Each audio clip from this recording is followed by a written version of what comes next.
Olha só, me teletransportei para o Palácio de Versalhes, aqui no Salão dos Espelhos, para fazer o resumo da nossa prova. Hein? Você sabe, o Palácio de Versalhes talvez seja o maior símbolo do absolutismo. Absolutismo, tema central dessa avaliação. Então, atenção. A ideia desse vídeo é a gente ter um resumo objetivo dos conteúdos que cairão na prova. Então, pega aí a tua estabilo, pega a tua canetinha de cheiro, pega o teu lápis aí 6B, 7B, pega o que tu quiser, mas anota, procura na apostila as referências daquilo que eu estiver falando aqui, presta atenção, pois, de forma objetiva, a gente vai abordar os principais assuntos dessa avaliação, certo? Compartilhando minha tela com vocês agora. Vamos lá. A unidade 1 aborda a Idade Média. O período medieval, ele vai ser dividido entre Alta e Baixa Idade Média, certo? A Alta Idade Média é o período inicial.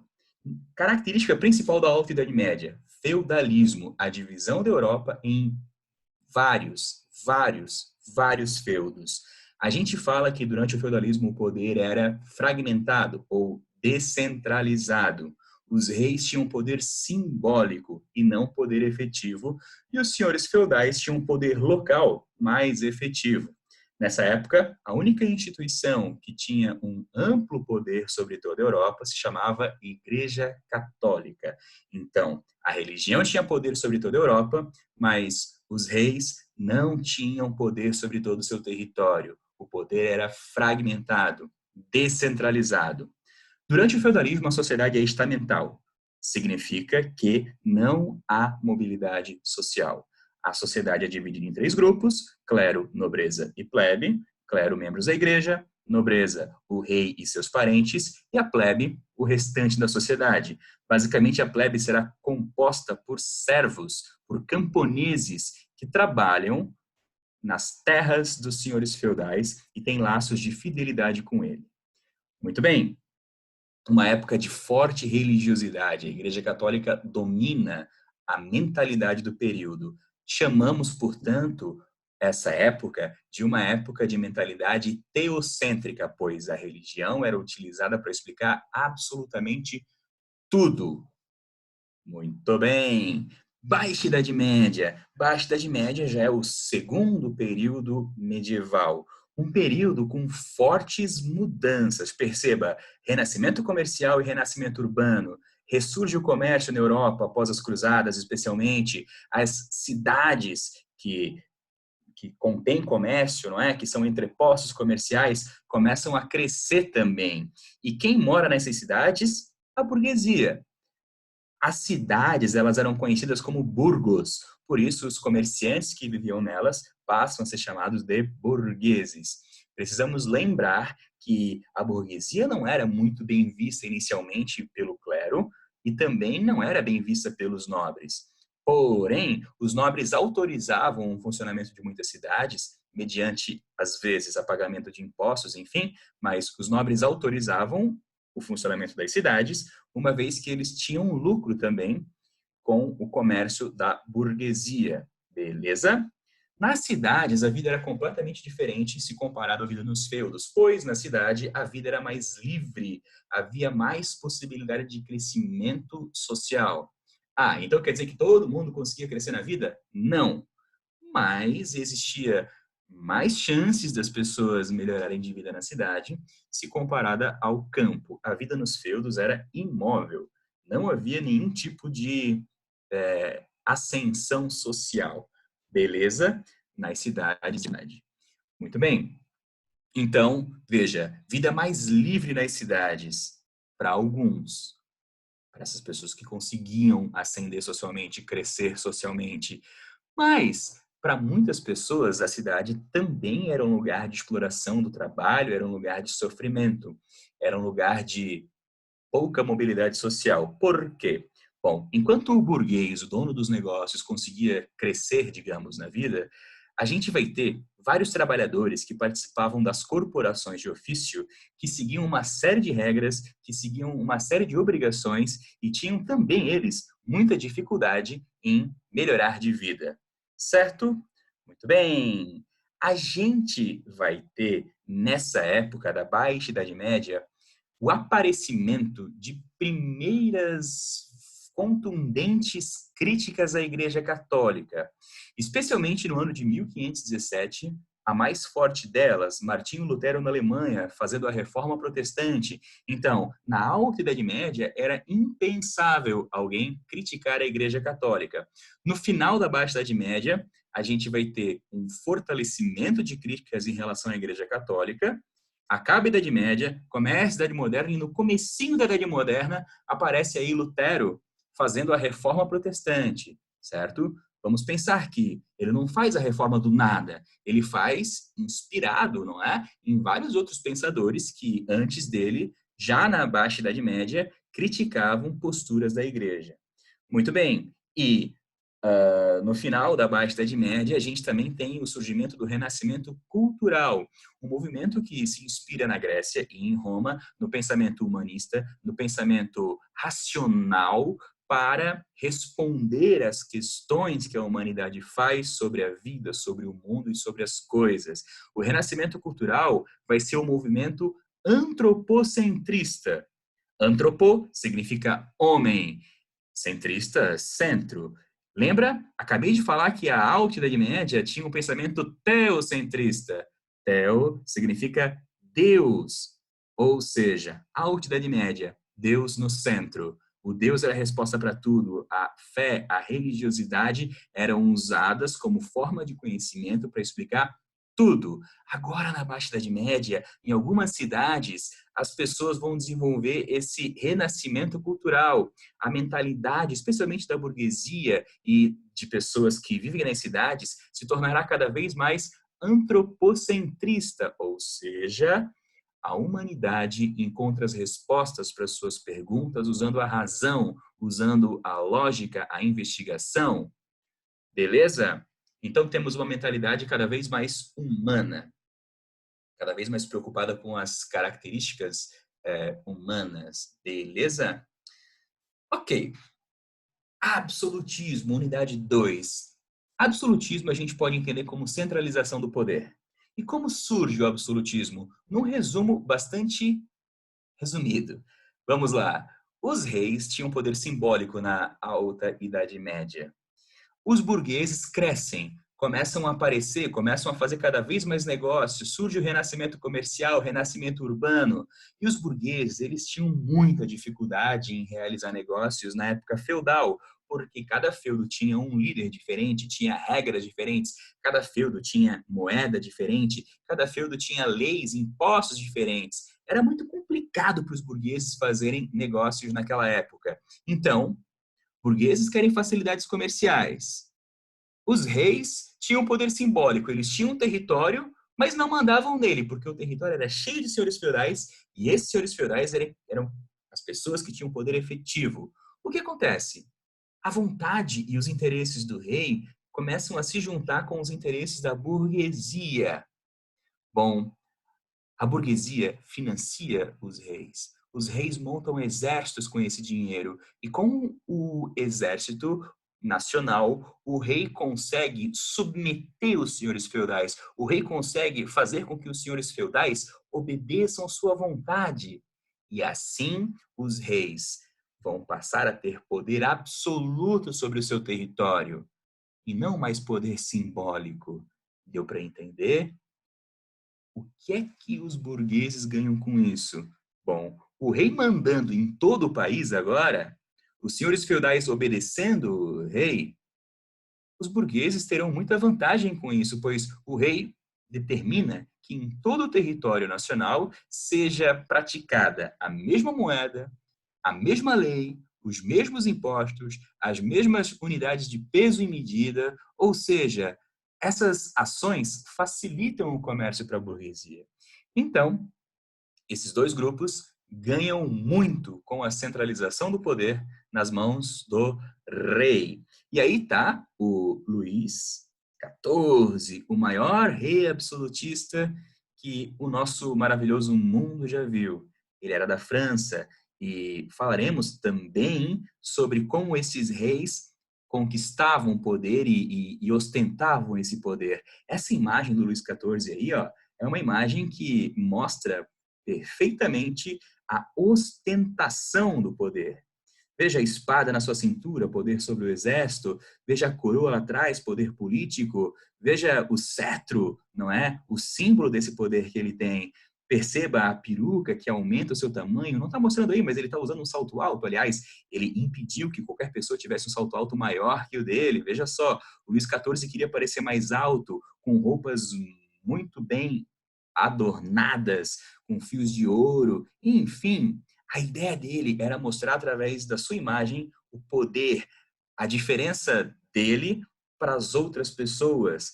Ele é o rei, o cara, ele é único. Ninguém chega perto dessa ostentação que ele tem. Ok, muito bem. E o Palácio de Versalhes agora está aí, ó. Vocês estão vendo aqui no meu quadradinho a imagem interna do Salão dos Espelhos. E agora eu coloquei aí a foto da visão externa. Olha só, hein? Esse palácio tem 700 quartos, 700 hectares, com obras de arte espalhadas em qualquer centímetro quadrado. Ele é algo realmente incrível. Se um dia você puder, visite Versalhes, visite a França, visite os museus e me conta depois como é que foi. Mas, gente, esse palácio foi construído por Luís XIV para que os membros da nobreza vivessem nele. Luís XIV, com isso, conseguiria mostrar o poder que ele tem sobre os demais membros da nobreza. Ora, se os membros da nobreza vivem no palácio do Luís XIV, é óbvio que o chefe do palácio é quem manda na bagaça toda. Beleza? Então, a construção da imagem do rei, ela se dá pela demonstração de sua opulência ou de sua riqueza. Opulência é uma palavra bonitinha para riqueza. Fechou? A legitimação do poder do rei, além disso, se dá também pela construção da imagem dele, pelo modo como ele se divulga pelo país.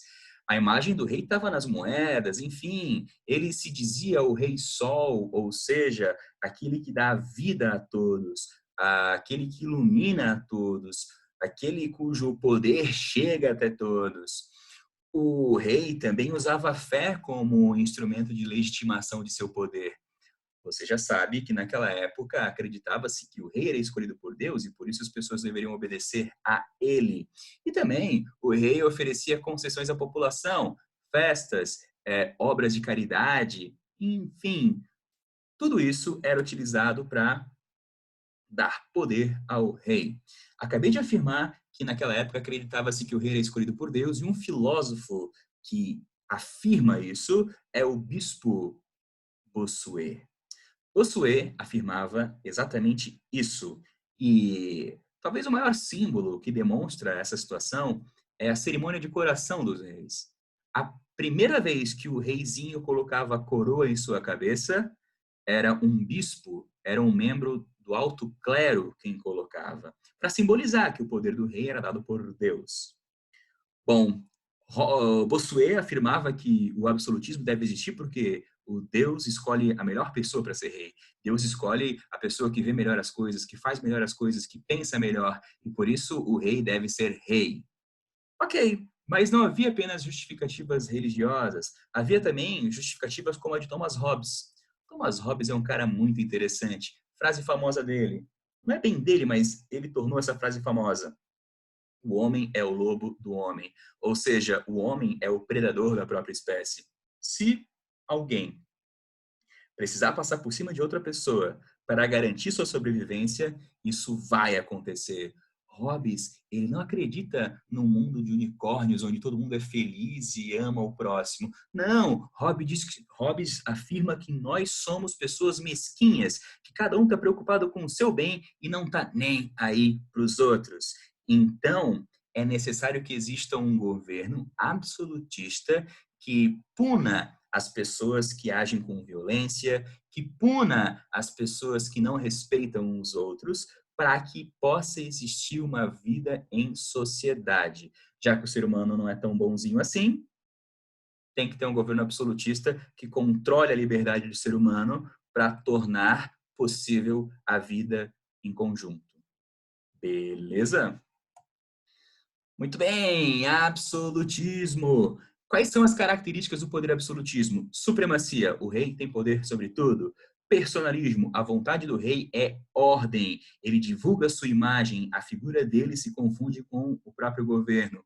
Uma frase famosa atribuída a Luís XIV é: o Estado sou eu. Gente, existem historiadores que dizem que Luís XIV não afirmou isso exatamente. Porém, a frase cabe muito bem em sua boca. O Luís XIV, mesmo não tendo dito isso, ele pensava exatamente isso. Ele pensava que ele era a própria França, certo?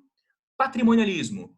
O patrimônio do governo, o dinheiro dos impostos, o dinheiro do governo é bem pessoal do rei. Veja o Palácio de Versalhes, construído com o que havia de mais luxuoso na época, foi construído com o dinheiro dos impostos, ou seja, uma obra para a nobreza, uma obra para exaltar o poder do Luís XIV, foi construída com o dinheiro dos impostos que a população pobre pagava. Aliás, vamos lembrar que naquela época só os plebeus pagavam imposto, então só burguês, camponês, servo pagava imposto, nobre e membros do clero não pagavam impostos. Legal. Diferença do absolutismo francês e pro inglês. Absolutismo francês, Luís XIV com poder total. Ponto. O Luís XIV cancela o poder que os ministros tinham na França, tira o poder de chanceleres e tal, e ele manda em tudo. Todos os funcionários do governo obedecem única e exclusivamente à sua vontade. Ele é o cara. Na Inglaterra, a gente tem a criação do parlamento em 1215, e o parlamento vai ser uma instituição, inicialmente de nobres ingleses, que controlam o poder do rei. Eles deveriam ser convocados quando o rei tomasse alguma decisão mais complexa. Beleza? Alguns reis que não tinham tanto poder assim obedeciam muito o parlamento. Outros reis que conseguiam mais independência e autonomia não obedeciam tanto o parlamento.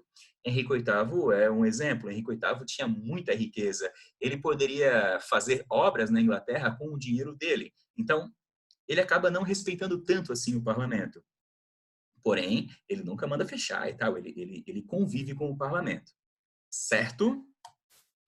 Legal. Dinastia Tudor, na Inglaterra. Henrique VIII e Elizabeth. Dinastia Família de Reis. Henrique VIII, lembre, o rei inglês que criou o anglicanismo. Anglicanismo, a religião nacional da Inglaterra. Qual que é do anglicanismo? Bom, o Henrique VIII cria essa religião e com isso ele consegue se separar da primeira esposa, se casa novamente. Ele tinha uma grande obsessão por ter um filho homem para continuar a ser seu herdeiro. A primeira esposa dele não deu o filho homem a ele, ele casa novamente, a segunda esposa também não dá, manda matar a segunda esposa e casa várias vezes, lá, lá, lá. Ok, consegue ter um filho homem, porém o Eduardo morre muito cedo e suas filhas vão assumir o governo depois. O que importa é que quando Henrique VIII corta relações com a Igreja Católica e cria o anglicanismo, ele se torna o chefe da religião inglesa e ele consegue tomar para si todos os bens que a Igreja Católica tinha na Inglaterra. Lembra que eu falei que ele era bem rico? Tá aí o motivo. Elizabeth I, sua filha mais importante, ela é conhecida como a Rainha Virgem, pois nunca casou, governou por 40 anos, mais de 40 anos, e é famosa por ter praticado tolerância religiosa e incentivado o crescimento da burguesia. Então, absolutismo inglês vai ter essa questão de apoiar o desenvolvimento da burguesia. E você sabe que a Inglaterra vai desenvolver muitas indústrias e esse desenvolvimento se dá especialmente porque Elisabetinha aí apoia a burguesia. Dinastia Stuart. Como Elizabeth nunca casou e não teve filhos, ela não deixou herdeiros. Então, o primo dela, o Jaime I, que era rei lá na Escócia, se tornou também agora rei da Inglaterra. E o cara era absolutista. Ele não era tão tolerante que nem Elizabeth e manda perseguir as pessoas que não fossem anglicanas em seu país. Carlos, seu sucessor, continua essa política de intolerância e, pior, desrespeita muito o parlamento. Fiquem tranquilos, depois falaremos mais sobre as ações desses dois reis aí e de outros. Por enquanto, ficamos aqui na dinastia Stuart. Fechou?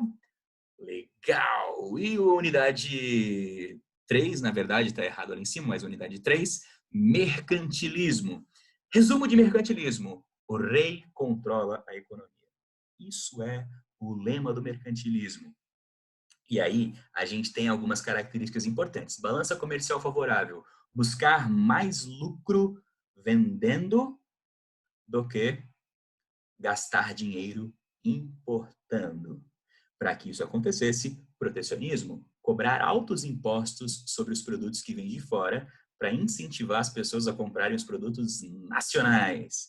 Incentiva o comércio, o rei incentiva que a burguesia, que as empresas comerciais cresçam. Metalismo, a vontade, o desejo de acumular metais preciosos, pois quanto mais metal precioso um país acumula, mais economicamente saudável, mais rico ele está. Colonialismo, busca por colônias, entre outros motivos, para nessas colônias achar metal precioso. É o caso do Brasil e é o caso da América, não é? O ouro do Brasil, o ouro de toda a América foram para Portugal e Espanha. E Portugal usou o ouro que tirou do Brasil para quê? Para comprar produtos ingleses, entre outras coisas, já que Portugal não tinha indústrias, ou pelo menos não tinha indústrias o necessário, certo? Então, Portugal, veja só, tira o ouro do Brasil e com esse ouro compra muitos produtos industriais ingleses. Ou seja, o industrialismo inglês foi uma estratégia interessante. A Inglaterra desenvolve indústria, essa indústria inglesa gera produtos, gera riqueza, e os outros países que não tinham indústria se veem obrigados a comprar da Inglaterra produtos industrializados. No final das contas, a estratégia de Portugal e de Espanha de juntar metais preciosos é uma estratégia furada, porque o metal precioso acaba e as indústrias inglesas continuam produzindo sempre. Então, no final das contas, a Inglaterra se dá muito bem e se torna o principal país do mundo a partir aí do século 18, 19. Fechou? No 19 já é o principal império do mundo, mas aí no século 18 ela está chegando lá. Beleza, galerinha? Então, esse foi o nosso resumo para a prova. Tu percebeu que eu falei rapidamente aí de muitos conteúdos, especialmente dos conteúdos relacionados com absolutismo. Eu falei rápido porque eu tenho um vídeo nesse canal aqui, que daqui a pouco vai aparecer em cima, e nesse vídeo eu falo de maneira mais aprofundada sobre alguns temas. Então fica a dica para tu complementar o estudo para a prova, dá uma olhadinha nesse outro vídeo aí, que agora está aparecendo, curte, compartilha, deixa o teu comentário aí que eu respondo também. Fechou? Então, bons estudos!